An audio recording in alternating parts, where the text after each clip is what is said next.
पर से कहता हूँ, एक लोमड़ी और एक लोमड़ा वो भौंकते रहते हैं, देखते होंगे आप। और फिर हजारों सिक्योरिटी गार्ड के बीच में घूमना।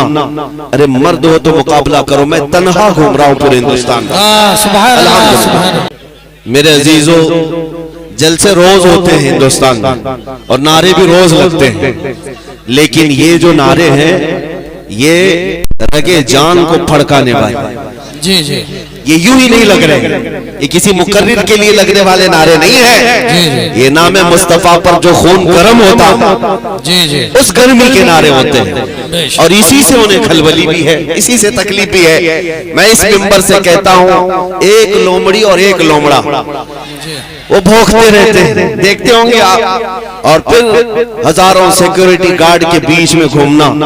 अरे मर्द हो तो मुकाबला करो, मैं तन्हा घूम रहा हूँ पूरे हिंदुस्तान में। तन्हा आया, हमारे पीछे कोई ऐसी ताकत नहीं है, हमारे पीछे कोई ऐसा सपोर्ट भी नहीं है। बाज लोग तलाश करने के लिए मेरे घर तक आए थे कि इनको कौन बैकिंग कर रहा है, कौन सी सियासी पार्टी इनके पीछे है। हमने कहा था तुम्हारी नाक रकड़ जाएगी और तुम पता नहीं कर पाओगे कि कौन बैकिंग कर रहा है, इसलिए कि ढूंढा ही करे सदर क़यामत के सिपाही, वो किसको मिले जो तेरे दामन में छुपा। हम मोमिनीन की बैकिंग और अगर सपोर्ट कहीं से होता है तो गुंबद खजरा से होता। नबी पाक सल्लल्लाहु तआला अलैहि वसल्लम की मोहब्बत लेकर हम पूरी दुनिया में तन्हा चलते हैं, अल्हम्दुलिल्लाह खौफ नहीं होता, इसलिए कि जालिमों डराओ उसे जिसे जीने का शौक हो। मौत से डराना, जेल से डराना, फांसी से डराना, उसे डराओ जिसे जीने का शौक है। हम तो रोज रात ये सोच करके सोते हैं कि कब मलकुल मौत आए, रूह कब्ज करे और हमारे नबी से हमारी मुलाकात कराए। सुभान अल्लाह, सुभान। नारे तकबीर, नारे रिसालत, इज्तिमाए पैगामे हक, उलमाए अहले सुन्नत, मुफ्ती मोहम्मद सलमान साहब क़िबला अज़हरी, नारे तकबीर, सुभान अल्लाह। शबे गौर भी उसी गुल से मुलाकात की रात। अजीज़ान गिरामी वक़ार, मैं बात ये कह रहा था, आप अपना जोश थोड़ी देर के लिए खामोश रखें, थोड़ी देर के लिए।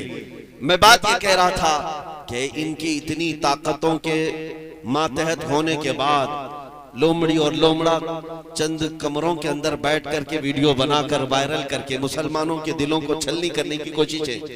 और हैपोक्रेसी, जो डेमोक्रेसी खत्म होकर हैपोक्रेसी जो आई, ये सारे मनाजिर के बाद मैं उनसे कहता हूँ, मैंने एक क्लिप सुनी, कोई वो लोमड़ी कहती है एक और एक लोमड़ा कहता है कि हम 20 लाख लोगों को मारेंगे, इतने मुसलमानों का कत्ल करेंगे तो फिर हमारे यहाँ पर हिंदू राष्ट्र कायम हो जाएगा।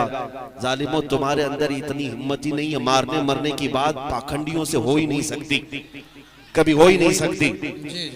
एक बात मैं कहूंगा, अगर मारने और मरने का शौक ही है तो चलो मैं भी चलता हूं, तुम भी चलो, बॉर्डर पर खड़े हो जाते हैं। बॉर्डर पर खड़े होंगे, अपने देश की रक्षा करते हैं, अपने देश की हिफाजत के लिए चलो बॉर्डर पर चलते हैं, फिर देखा जाएगा कि कितनी गोलियां तुम खाते हो, कितनी हम खाते हैं। और मैं अकेले की बात नहीं कर रहा हूँ, इंशाअल्लाह अजीज, जिस दिन मेरे मुल्क के अजीज की हिफाजत की बात आए, ये उलमा भी हाजिर होंगे, ये मजमा भी हाजिर इंशाअल्लाह। इसलिए कि इस मुल्क को हमने खूने जिगर से सींचा, यहाँ हमारी तारीख मौजूद है। अजीज़ान गिरामी वक़ार, इन आतंकियों के गले में अगर हुकूमत ने पट्टा नहीं डाला तो ये कुत्ते इन हुकूमतों को ही नोच खाएंगे। वो दिन भी आएगा जब यही कुत्ते इनके लिए भारी पड़ जाएंगे, यही भारी पड़ जाएंगे। अंदाजा कर ले मेरे अजीजों, कारून शायद ये समझता है कि पैसे की रेल पेल से मैं 100 साल जी लूंगा। ये शद्दाद, ये हमान, ये फिरौन ये समझता है कि मैं अपनी ताकत के बलबूते पूरे लोगों की गर्दनों पर हुकूमत कायम कर लूंगा। वो तो बड़ी ताकतें थी, तुम्हारी हैसियत मच्छर के बराबर भी नहीं। और अगर हुकूमतें खुलेआम ये सारी बातें कर रही हैं, मेरे अजीजों, एक तारीख यहाँ वैसी भी आई थी 100 साल पहले, 100-150 साल पहले, 1857 की तारीख, जिसको अंग्रेज आज भी गदर कहता है, अंग्रेज आज भी गदर कहता है। 1857 की तारीख में अंग्रेजों को भी यही नशा चढ़ा था, यही नशा चढ़ा था कि हम जो चाहे कर लेंगे, कत्ले आम करेंगे, मार डालेंगे। उस वक्त किफायत अली काफी रहमतुल्लाह ताला अलैह को फांसी पर चढ़ाया था। फांसी पर चढ़ा करके जश्न मनाए थे 8 दिन तक। क्यों किफायत अली काफी को चढ़ाया था जानते? एक आलिम रब्बानी को इसलिए चढ़ाया था कि वो बोलते थे तो हजारों का मजमा जमा होता, लोग उनके पीछे दीवाना वार घूमते। तो ऐसे उलमा तो उनको खलते हैं। फांसी पर चढ़ा करके 8 दिन तक जश्न मनाया था, लेकिन खुदाई कानून उन्हें मालूम नहीं। तुम एक किफायत अली काफी को जो ये कहता था कोई गुल बाकी रहेगा न चमन रह जाएगा, पर रसूलुल्लाह का दीन हसन रह जाएगा, फांसी पर चढ़ा करके तुमने ये सोचा कि एक आशिक रसूल की जुबान बंद कर दिया, उसे गर्दन से अलग करके जिस्म को अलग कर दिया। अब उम्मत ठंडी हो जाएगी, ये जमात सो जाएगी। लेकिन मौला ताला का एहसान तो देखें, मुरादाबाद ज्यादा दूर नहीं है। किफायत अली काफी को यहाँ फांसी पर चढ़ा रहा है अंग्रेज, और मौला पड़ोस में बरेली में इमाम अहमद रजा को पैदा कर रहा है। सुभान अल्लाह। ज्यादा फासला न शहरों का है न तारीख का है। एक आशिक रसूल अगर तुम्हारे हाथों फांसी पर चढ़ा है तो अल्लाह ताला ने दूसरा ऐसा आशिक पैदा किया जिसने करोड़ों दिलों में ये इश्क भर दिया, करूं तेरे नाम पे जां फिदा, न बस एक जां दो जहां फिदा, दो जहां से भी नहीं जी भरा, करूं क्या करोड़ों जहां नहीं। मैं बात ये करना चाहता हूँ, तुम जितने चिराग बुझाओगे मौला उतने चिराग और रोशन फरमाए। सुभान अल्लाह, सुभान अल्लाह। जिसको जिसको तुम पकड़ करके कत्ल करने की धमकियां देते हो, ये इस्लाम न कल मिटा था न आज मिटा है, न सुबह क़यामत तक मिटा सकोगे। अल्लाह ने कुरान पाक में फरमाया है, युरीदूना लियुत्फिउ नूरल्लाहि बिअफ़वाहिहिम वल्लाहु युरीदु अन युतिम्मा नूरहु वलौ करिहल काफिरून। मुशरिकीन ये चाहते हैं कि अपने मुंह के फूंकों से अल्लाह के चिराग को बुझा दें, और ये हो नहीं सकेगा। अल्लाह अपने चिराग को रोशन करके रहेगा, काफिर अगरचे इसको नापसंद करें, काफिर अगरचे इसको नापसंद करें। मेरे अजीजों, बात सिर्फ इतनी मुझे करनी है, तुम्हारा अपना रोल क्या होना चाहिए? क्या यही जोश के नारे जो हम पिंडाल में बैठ करके करें?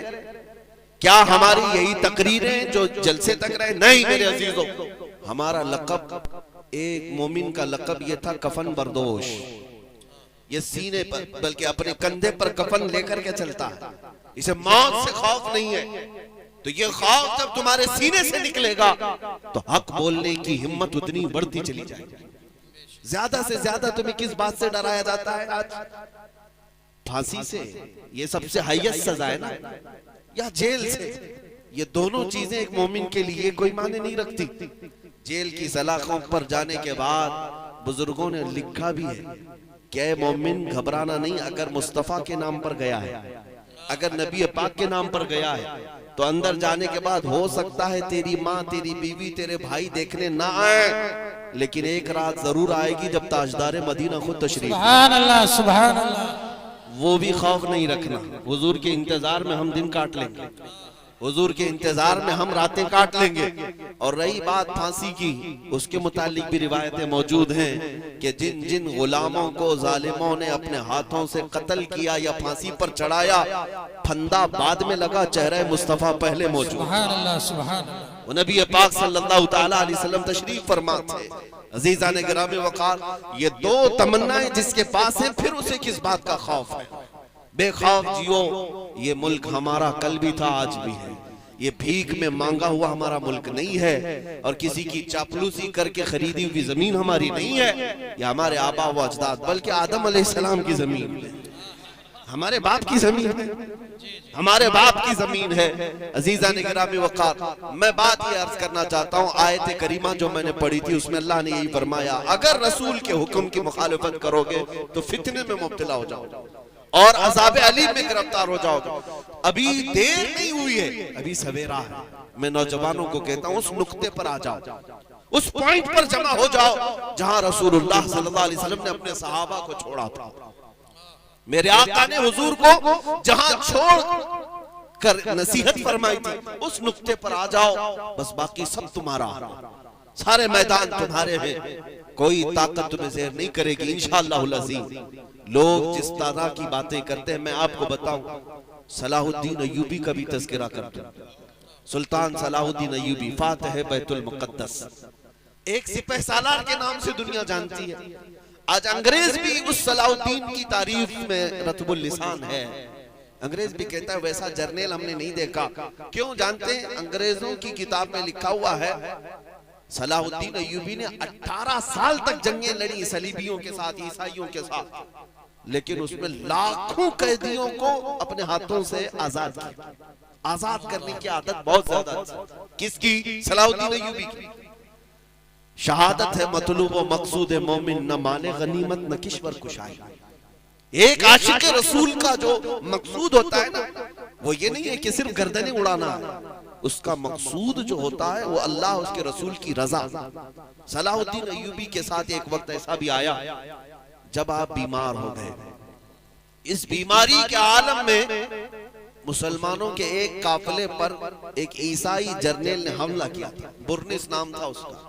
उसने हमला किया और सारा माल लूट लिया, कोड़े लगाया। औरतें भी थी, बच्चे भी थे और भी लोग थे। लेकिन मारते मारते उस जालिम ने क्या कहा था जानते हो? ए मुसलमानों, पुकारो अपने मोहम्मद को, मोहम्मद को बुलाओ, क्यों तुम्हारी मदद के लिए नहीं आता? मुआज़ल्लाह रब्बिल आलमीन।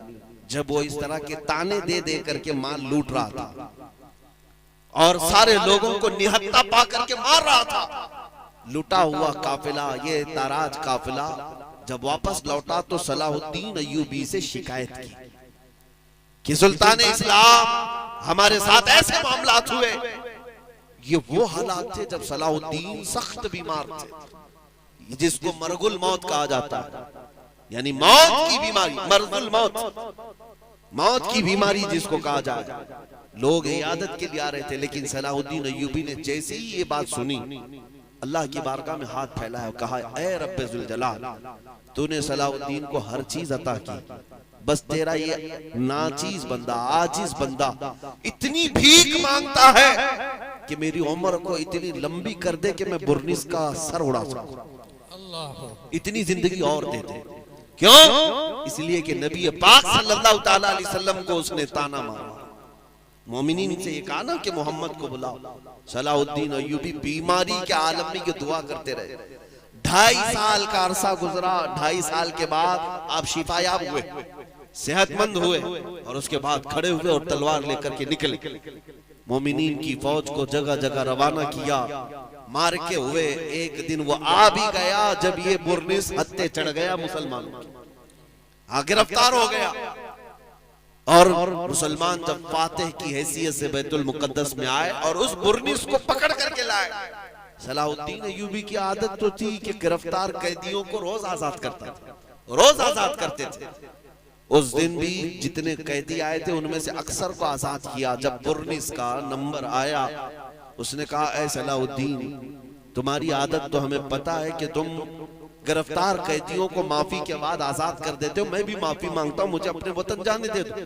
सलाहुद्दीन अय्यूबी ने एक तारीखी जुमला कहा, ऐ बुरनिस, अगर तुझे मैं माफ कर दिया तो अल्लाह का अजाब मुझे गिरफ्तार कर, मैं अल्लाह के अजाब में गिरफ्तार हो जाऊंगा।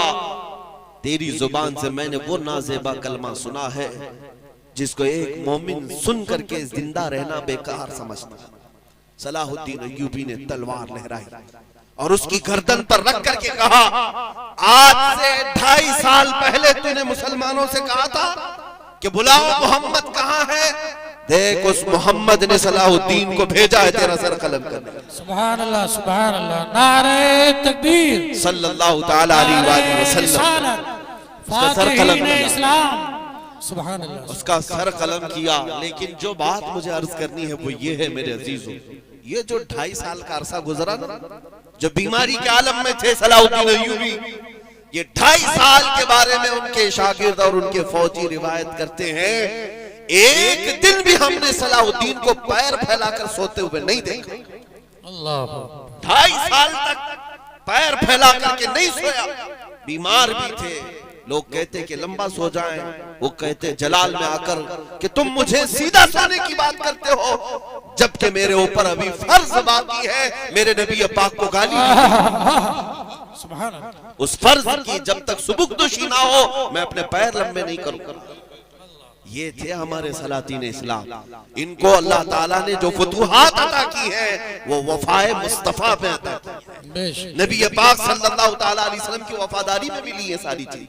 अजीजान गिरामी वक़ार, आज मैं आपसे भी यही कहता हूं, ताकत और कुव्वत जमा करने की कोशिश में अपने वक्त को सर्फ ना करो, बल्कि जवानों से मैं सिर्फ इतनी बात कहूंगा, किसी दिन खड़े हो जाना, किसी दिन खड़े हो जाना, आंख बंद करके अपने नबी पाक को हाजिर और नाजिर समझना और कहना, या रसूल अल्लाह, दुनिया में बहुत थक चुका, रंगीनियां रानाइयां देख करके मैं गुमराह तो बहुत हुआ, लेकिन अब जो चलूंगा तो सिर्फ आपके कदमों के पीछे चलूंगा। फिर देखना कि रसूलुल्लाह सल्लल्लाहु ताला अलैहि वसल्लम की इनायतें आएंगी कि नहीं आएंगी। इसलिए कि वो रसूल निहायत ही गैरतमंद रसूल, गैरतमंद रसूल है। उन जवानों से मैं कहता हूं जो किसी लैला की मोहब्बत में मजनू हो गए, पागल नजर आते हैं, चेहरा लटका हुआ है, महबूबा छोड़कर भाग गई तो ये खुदकुशी करने पर आ गया और शेरो शायरी में जिंदगी गुजारने लग गया। एक साहब आए थे मेरे पास, वो दर्द की दास्तान सुना रहे थे। 4 साल का हमारा रिश्ता था, छोड़कर भाग गई और आप चेहरा लटकाए इधर उधर घूम रहे, शेरो शायरी कर रहे हैं। मैंने यही कहा था ना था, जब दिल देना ही था तो ऐसे को क्यों दिया जो रोज अपना दिल बदल। ये दुनिया है जिसको आला हज़रत ने कहा था, शहद दिखाए जहर पिलाए, कातिल डाइन शोहर कुश। ये अपनी शोहर को मारने वाली दुनिया है। तुमको दिल देना ही था तो ऐसी लैला को क्यों दिया जिसका तुम्हारे ताल्लुक से कोई ऐसा ख्याल नहीं है।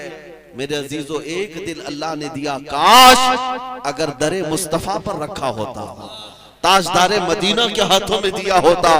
मेरे मुस्तफा की गैरत इतनी है कि तुम्हारी आखिरी सांस तक वो कभी तुम्हारा हाथ नहीं छोड़ते। दुनिया तो दुनिया है, कब्र में भी जाओगे, मुनकर नकीर बाद में आएंगे, तुम्हारे मुस्तफा पहले। कब्र तो कब्र है, हश्र के दिन भी यही हाल होगा, जब कोई तुम्हें पूछ नहीं रहा होगा, माँ बच्चे से भाग रही होगी, लेकिन वो मुस्तफा है। फरमाते हैं कयामत के दिन तुम देखोगे मेरे कंधे पर चादर पड़ी होगी और चादर खसक खसक कर गिर रही होगी। एक हाथ से मैं अपनी चादर संभाल रहा हूँगा और दूसरे हाथ से अपने उम्मती को पकड़ रहा हूँ। जन्नत में जाने तक की जमानत है मेरे मुस्तफा की। वहां दिल दिया होता तो चेहरा लटकाए हुए नहीं घूम रहा होता और दुनियावी मजाजी इश्क में शेरो शायरी नहीं कर रहा होता। अगर उस दरबार में दिल दिया होता तो फिर फख्र से ये कहता, जान है इश्क मुस्तफा, रोज फजू करे खुदा, जिसको हो दर्द का मजा नाजे दवा उठाए क्यों। आओ आशिकों को सुनो, बरेली का आशिक कहता है, फिर के गली गली तबाह, ठोकरें सबकी खाई क्यों, दिल को जो अक्ल दे खुदा, तेरी गली से जाए क्यों। अजीजा ने गिरामी वक़ार, या रसूल लब्बैक या रसूल, लब्बैक या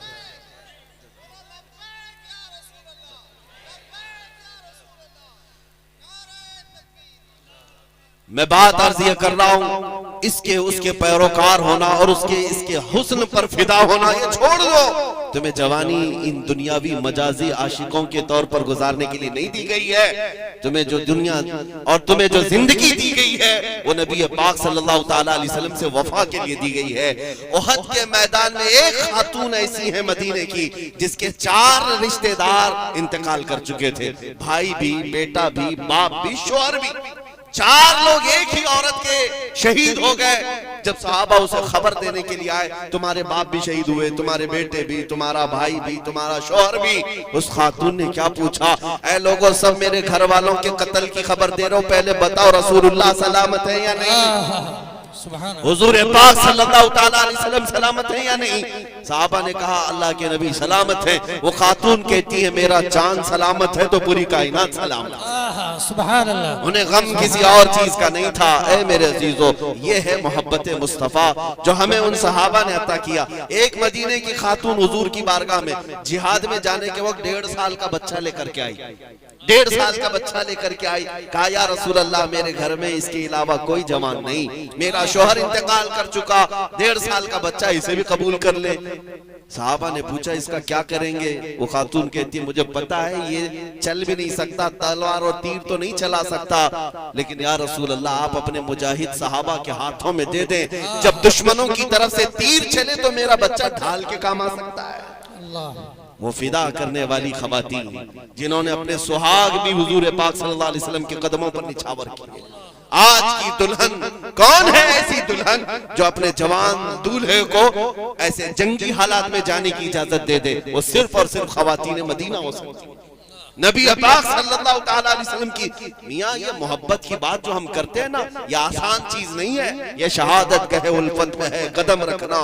लोग आसान समझते हैं मुसलमान होना, बातें कर लेना, यहाँ बैठ करके ये सारी चीजें कर लेना आसान है, लेकिन मेरे मुस्तफा की मोहब्बत तुमसे इम्तिहान मांगती है, इम्तिहान मांगती है। और तुम हर मुसीबत को गले लगाने के लिए तैयार हो जाओ, फिर देखना सितारों से आगे जहां और भी है।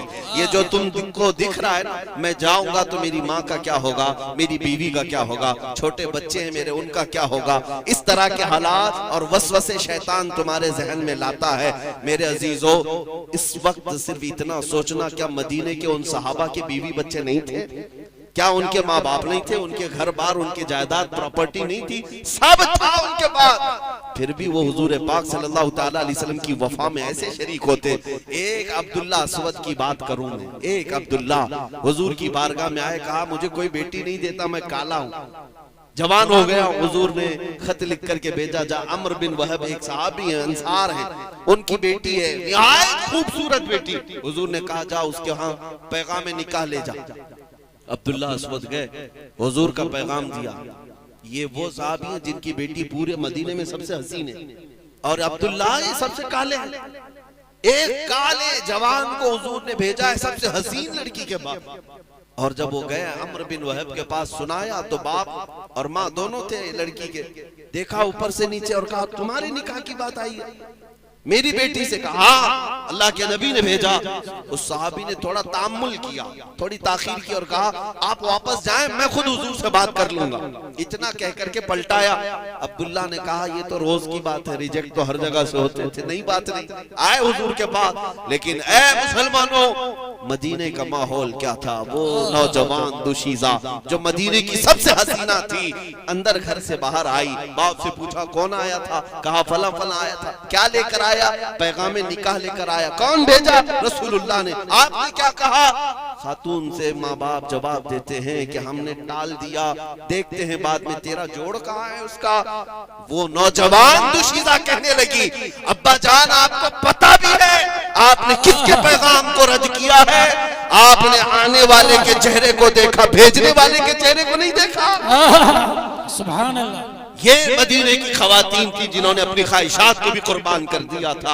यहाँ ख्वाबों के शहजादे बनाए जाते हैं, ख्वाबों की शहजादियां बनाई जाती हैं। मेरे घर में आने वाली दुल्हन हूर से कम ना हो।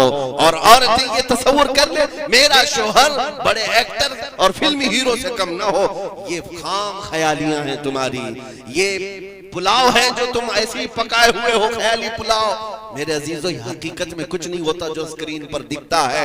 हर नौजवान को अपनी तमन्नाएं हुजूर के कदमों पर रखना चाहिए। नौजवानों, तुम अगर अल्लाह की बारगाह में दुआ करो तो यूं करो, शादी अगर अभी नहीं हुई, मौला वो दुल्हन अता कर दे जो मुझे तुझसे और तेरे रसूल से करीब कर दे। और दुल्हन ये दुआ करे मौला मुझे वो रफीक हयात, वो शरीक हयात अता कर जो मेरे आधे ईमान को मुकम्मल तरीके से भर दे, मुझे तेरी बारगाह में सर बसुजूद होने वाला बना दे।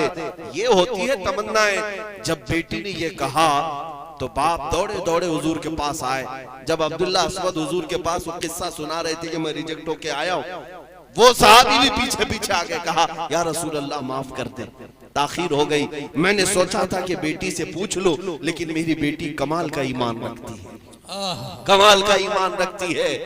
मैंने सिर्फ बेटी की खातिर इनको पलटाया था। हुजूर ने माफ कर दिया और उनका निकाह तय हुआ मस्जिद नबवी में। तवज्जो चाहता हूँ, तवज्जो। ये अब्दुल्ला अस्वद गरीब भी है, काले भी है, पैसा भी नहीं शादी करने का, खुद रसूलुल्लाह ने पैसे दिए, सुभान अल्लाह, माल दिया के जा शादी का सामान खरीद ला, जो जहेज लगता है, जो घर बसाने के लिए सामान की जरूरत है, ले आओ।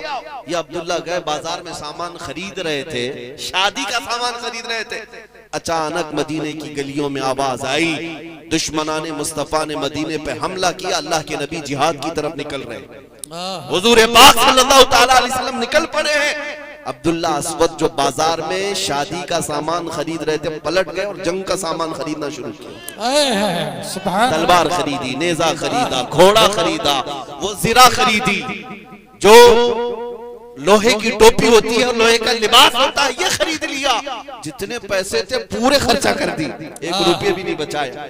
अरे मियाँ शादी है, जंग में जाकर आने के बाद भी तो हो सकती है शादी, पैसा बचा कर रख दे। नहीं, ये वो रसूलुल्लाह के फिदाई हैं जिन्होंने अपनी ख्वाहिशात को हुजूर के कदमों पे निछावर। उनका मतमा, उनका मकसूद नजर सिर्फ रसूलुल्लाह की रजा थी। गए सामान खरीदने और सब खरीद करके घोड़े पर बैठकर जिहाद में आ भी गए। मैदान में जब लड़ने आए, अब तक जितनी जंगों में वो शरीक होते थे, नंगे पैर आते थे, हाथों में कुछ भी नहीं होता था गुर्बत की वजह से। लेकिन आज एक शहसवार की हैसियत से आ रहे थे, हाथ में तलवार, दूसरे हाथ में ढाल है, घोड़े पर बैठे हैं और लिबास लोहे का है, और लड़ने लगे जब तो कुफार की सफों को दरहम बरहम करने लगे। कभी इधर नरके में जा रहा है, कभी उधर जा रहा है। अरे आज शादी होने वाली है, बच बचा करके लड़ता नहीं, ये तो पूरे जम्मे गफीर में घुसने को तैयार है। हुजूर पाक सल्लल्लाहु ताला अलैहि वसल्लम दूर से देखते हुए अपने चंद सहाबा से पूछते हैं, जानते हो ये कौन है? कौन है ये जो नया आदमी आया है? क्योंकि चेहरा भी छुपा हुआ था, पूरे लोहे की टोपी पहने हुए। सहाबा गौर से देखते रहे, कहा या रसूल अल्लाह, ये मदीने का तो नहीं दिख रहा, ये यहाँ का नहीं है, कोई दूसरा आया होगा जो हमारी हिमायत के लिए उतरा होगा। रसूल पाक सल्लल्लाहु अलैहि वसल्लम ने फरमाया, नहीं मेरे अजीजों, मैं उसकी कहनियों की सियाही से पहचान रहा हूँ, मेरा अजीज अब्दुल्ला है, वो अब्दुल्ला है। नबी पाक सल्लल्लाहु ताला अलैहि वसल्लम पहचान गए, यही अब्दुल्ला है जिनकी शादी आज होनी थी। लड़ते लड़ते आए, दोपहर के वक्त जामे शहादत नोश कर कत्ल हो गए, शहीद हो गए। लेकिन वो बात भी मुझे याद आती, जब हदीस पढ़ता हूँ आंखें भीग जाती हैं। वो मुराद पा गए। क्या मुराद होती थी ये सहाबा की? कत्ल होकर, शहीद होकर मैदान में गिरे हुए थे। शाम के वक्त जब मेरे आका सल्लल्लाहु ताला अलैहि वसल्लम शहीदों की लाशें उठवा रहे थे, तब चलते हुए खुद हुजूर तशरीफ लाए अब्दुल्ला अस्वद के पास, जहां उनका लाशा गिरा था। नबी पाक सल्लल्लाहु ताला अलैहि वसल्लम मैदान में नीचे बैठ गए। हुजूर नीचे बैठ गए, अपनी गोदी को बिछाया, अब्दुल्ला अस्वद के चेहरे से वो ज़िरा हटाई और सर लेकर अपनी गोद में रख लिया, अपनी गोद में रखा। उनकी पेशानी से धूल और मिट्टी को झाड़ा, उनके रुखसारों से खून को साफ किया। ऐ मेरे अजीजों, इससे बढ़कर के सहाबा की और मुराद ही क्या होती थी? इससे बढ़कर के और मुराद ही क्या होती थी? नबी पाक सल्लल्लाहु ताला अलैहि वसल्लम का दस्ते शफ़क़त आखिरी सफर में उनकी पेशानी पर है। और उसके बाद मेरे आका ने आयत की तिलावत की, मिनल मुमिनीन रिजालुन सदक़ू। और फारसी के शौरा में एक से एक बुजुर्ग गुजरे। सादी शिराजी कहते हैं, बलगल उला बि कमालिही, कशफत दुजा बि कमालिही, हसनत जमीउ खिसालिही, सल्लू अलैहि व आलिही। ऐ संभल के मोमिनो, मेरे मुस्तफा का